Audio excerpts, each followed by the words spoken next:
নমস্কার। আজকের কবিতা শীতের রাত্রিরে র্যাপার চোর, কবি বিমল চন্দ্র ঘোষ।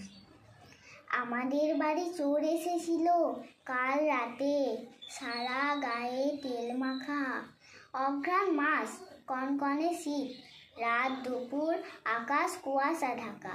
ঘরের কিছুই নেয়নি গো চোর, চুপি সারে খিড়কির দোর খুলে শুধু পিসিমার গরম সবুজ র্যাপারটা সবে নিয়েছিল তুলে।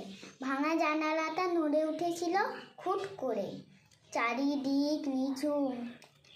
ভয় পেয়ে বুড়ি পিসিমা চেঁচালো দাগ ছেড়ে, ভেঙে গেল সব ঘুম। তেল মাখা গায়ে ধরা পড়ে গেল বেচারা চোর। তাকালো করুণ ভাবে, বললে ঘরেতে রোগা ছেলেটার ভীষণ জ্বর, কাঁপুনিতে মরে যাবে। ঘরে কিছু নেই চাপা দেব গায়ে, তাই ভেবে ঠিক ছিল না গো মাথা। চাইলে কেউ দেবে না র্যাপার এই শীতে, মিছে জানি হাত পাতা। পুলিশের হাতে দিতে হয় যদি এক্ষুনি দিন, ছেলেটা মরবে জানি। পিসিমা দুটি পায়ে ধরে চোর কেটে বলে, মাফ করো ঠাকুরানী।